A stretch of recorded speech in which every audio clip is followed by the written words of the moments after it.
मार्गशीर्ष महिना सुरू झाला की पहिल्याच आठवड्यामध्ये येते ती म्हणजे चंपाषष्ठी आणि चंपाषष्ठी आदल्या दिवशी नागदिवे पाजले जातात। आज आपण बाजरीचे नागदिवे आणि हरभऱ्याची भाजी नैवेद्यासाठी करतात, नागदिवे वरती ठेवतात। तर ती भाजी आपण हरभऱ्याची भाजी कशी करायची आणि बाजरीचे नागदिवे कसे करायचे ते पाहणार आहोत। चला तर मग हे नागदिवे कसे करायचे हे पाहूयात। चला तर वेळ न घालवता पटकन रेसिपीला सुरुवात करूयात। सर्वात अगोदर आपण गुळवणी करायला घेऊयात। त्यासाठी मी इथे अर्धा कप गूळ घेतलेला आहे बारीक चिरून असा, आणि मी इथे पाव कप पाणी घेतलेलं आहे। आता तुम्हाला पाहू शकताय मी अर्धा कपाच्या खाली थोडंसं घेतलेलं म्हणजे पाव कप घेतलेलं आहे। मी तुम्हाला वाटीचं प्रमाण देते म्हणजे तुम्हाला सोपं पडावं घेण्यासाठी। आता हा गूळ जे आहे आपल्याला विरघळवून घ्यायचा आहे पूर्णपणे, म्हणजे आपण गुळवणी कशी करतो अगदी तसंच करून घ्यायचं आहे। आता गूळ 3 ते 4 मिनिटांनी छान असा विरघळलेला आहे, बघू शकताय तुम्ही। गुळवणी देखील आपली इथे छान उकळायला लागलेली आहे। आपण ह्याच्यामध्ये घालणार आहोत बडीशोप। तुम्ही या ठिकाणी बडीशोप पावडर देखील घालू शकता। आता इथे जायफळ घालून घेते, कारण गुळामध्ये जायफळ घातल्याने खूप छान अशी चव लागते, त्यामुळे अवश्य घाला हे जायफळ। आता हे आपल्याला मिक्स करून घ्यायचे, ते आपले गुळवणी बनवून तयार आहे, पाहू शकता तुम्ही। आता इथे गुळवणी जी आहे आपल्याला गाळून घ्यायची आहे गाळणीवरती। आता हे गुळवणी मी गाळून घेतलेली आहे, ही आता आपल्याला एक अर्धा घंटा थंड करून घ्यायची आहे गुळवणी पूर्णपणे अशी। आता इथे आपली गुळवणी पूर्ण अशी थंड झालेली आहे। मी इथे बाजरीचं पीठ घेतलेलं आहे अर्धा कप, आणि चिमूटभर मीठ टाकल्याने आपली ज्या पदार्थाची आणखीन लज्जत वाढते, त्यासाठी चिमूटभर मीठ घाला। आणखीन अर्धा कप घेतलेलं, मी इथे साधारण 1 कप बाजरीचं पीठ घेतलेलं आहे, आणि हे आता आपल्याला मळून घ्यायचं आहे हे पीठ। या गुळवणीमध्ये हे पीठ मिक्स करून घ्यायचं आहे बाजरीच्या पिठामध्ये सर्वात अगोदर, आणि मिक्स करत करत आपल्याला छान असा गोळा मळून घ्यायचा आहे। पिठाचा गोळा मळताना घट्टच मळायचा आहे, पातळ वगैरे मळायचा भाकरीला कसा मळतो तसा। आता इथे 1-2 मिनिट झाकून ठेवायचं आहे। 2 मिनिटांनी आता उघडून बघूयात। इथे छान असा आपल्याला गोळा छान भिजला गेलेला आहे, छान असा मुरला गेलेला आहे। आता हे पीठ थोडंसं आणखीन एकदा मळून घ्यायचं आहे, आणि हातावरती पहा असा रोल करायचा आहे निमुळत्या आकाराचा। हे पहा असा शेप द्यायचा, आणि पाठीमागं एक बोट ठेवायचं मधोमध, आणि समोर जो अंगठा आहे मधोमध ठेवायचा, आणि हळूहळू अशी नागदिवाची वाटी करायची आहे। पहा इथे वाटी तयार केलेली आहे, हळूहळू अलगद हाताने करायची आहे, आणि पुन्हा पाठीमागे तसंच वाटी करून घ्यायची आहे। मध्ये बोटच ठेवायचं आहे, आणि अंगठा जो आहे बाहेरच्या साईडला ठेवायचा आहे, आणि प्रेस करत करत जायचं आहे हळूहळूपणे। पाहू शकताय तुम्ही मी कशा पद्धतीने करते। खाली बोट ठेवायचं आहे खालच्या बाजूला, आणि मधोमध अंगठा ठेवायचं, प्रेस करत जायचं, आणि पहा असा चिमट द्यायची आहे, म्हणजे आपला छान असा ह्याचा आकार तयार होईल दिव्याचा। दिवा म्हणजे तिथे वात काढायची असते त्यासाठी। आता मी तुम्हाला आणखीन एक नागदिवा करून दाखवते। रोल करायचा आहे त्या पिठातून घेऊन, आणि पाठीमागं बोट ठेवायचं, आणि मध्ये अंगठा ठेवून असं प्रेस करत जायचं आहे, पाहू शकताय तुम्ही हळूहळूपणे। आणि खालच्या साईडलाही तसंच करायचं आहे, मध्ये बोट ठेवायचं, अंगठ्यानं प्रेस करत जायचं आहे। खालच्या बोटाचा अंगठा मधोमध ठेवून प्रेस करत जायचं, आणि खाली पण एक बोट ठेवायचं आहे। पहा हळूहळूपणे करायचं आहे, काही गडबड अजिबात करायची नाही, म्हणजे छान असा आपला शेप तयार झाला आहे। आणि चिमट द्यायची आहे, पहा पाहू शकताय, म्हणजे आपल्याला वात लावता येते अशी चिमट दिल्याने नागदिव्याला। इथे आपले नागदिवे बनवून तयार झालेले आहेत। मी इथे सर्व नागदिवे करून घेतलेले आहेत, पाहू शकताय तुम्ही। इथे आपले 14 नागदिवे बनवून तयार झालेले आहेत एका कपामध्ये बाजरीच्या पिठामध्ये।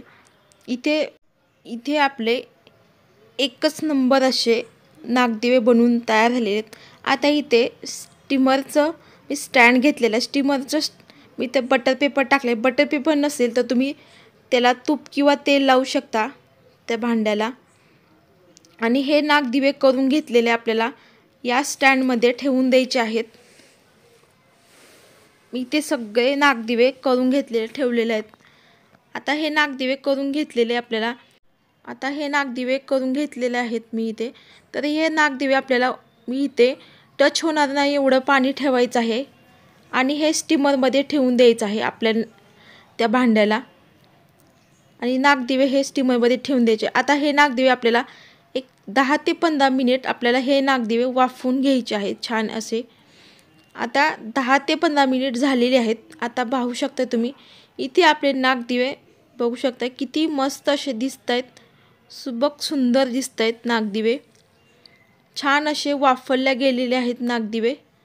पाहू शकते आधी कलर नागदिवेचा कसा होता आणि आता वाफवल्यानंतर नागदिवेचा कलर कसा आहे त्यानुसार तुम्ही पाहू शकता. इथे आपले नागदिवे बनवून तयार झालेले आहेत परफेक्ट असे. तर इथे मी हरभऱ्याची भाजी करण्यासाठी भाजी निवडून घेतलेली आहे. सगळ्यात अगोदर ही आपल्याला हरभऱ्याची भाजी स्वच्छ पाण्याने धुवून घ्यायची आहे, कारण फवारणी वगैरे केलेली असते हरभऱ्यावरती. त्यासाठी आपल्याला स्वच्छ धुवून घ्यायची आहे, कारण आभाळ वगैरे असल्यामुळे आळ्या वगैरे या भाजीवरती असतात. त्याच्यासाठी आपल्याला ही भाजी फवारणी केलेली असते. त्यासाठी आपल्याला ही भाजी स्वच्छ धुवूनच घ्यायची आहे 2-3 पाण्याने. इथे पहा मी स्वच्छ धुवून घेतलेली आहे ही भाजी 2-3 पाण्याने. आणि भाजी निवडताना देठ जे असतात तेच निवडून घ्यायची आहे भाजी हरभऱ्याची. आणि मी इथे पॅन घेतलेला आहे. पॅनमध्ये 2 पळी तेल टाकलेलं आहे. तेल छान असं गरम होऊ द्यायचं आहे. तेल गरम झालं की अर्धा चमचा मोहरी ही छान तडतडू द्यायची, म्हणजे फोडणी आपल्या भाजीला छान बसते. मोहरी झाली की अर्धा चमचा जिरे घालायचे. जिरे छान तडतडले की चिमूटभर हिंग घालायचं आहे भाजीमध्ये. त्यामुळं भाजी. आणि मी इथे लसणाच्या पाकळ्या घेतलेल्या आहेत बारीक अशा कट करून, त्या घालून घ्यायच्या आहेत. चव अप्रतिम अशी लागते हरभऱ्याच्या भाजीमध्ये.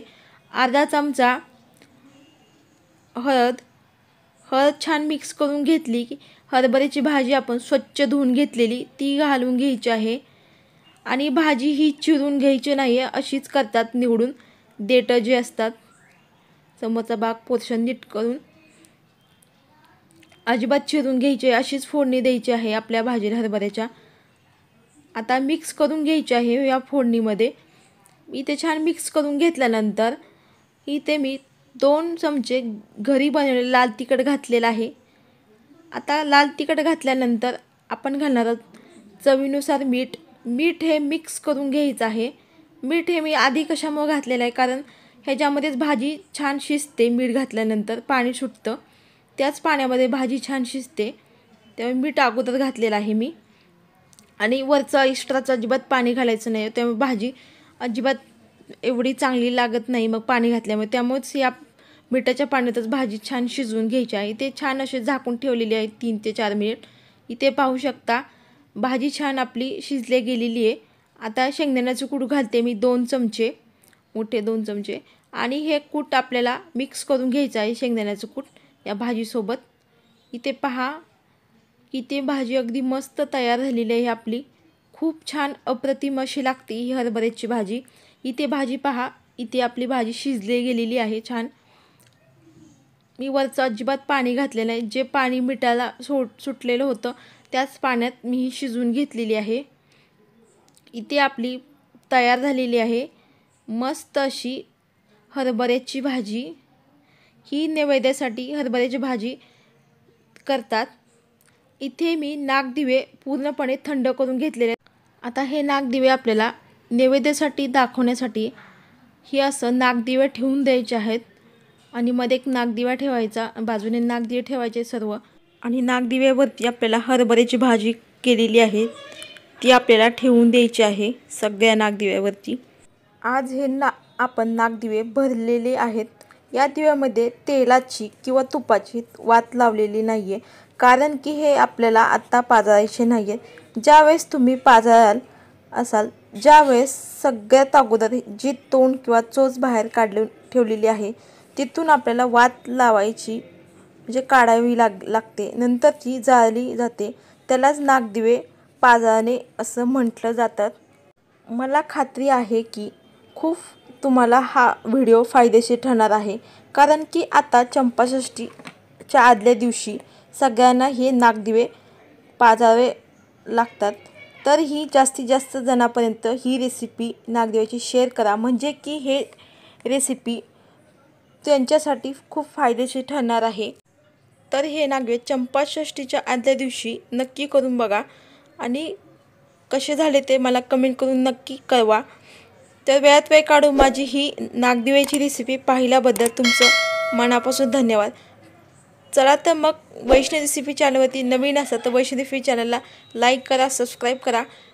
चला तर मस्त अशा जबरदस्त रेसिपीमध्ये भेटूयात. तोपर्यंत बाय.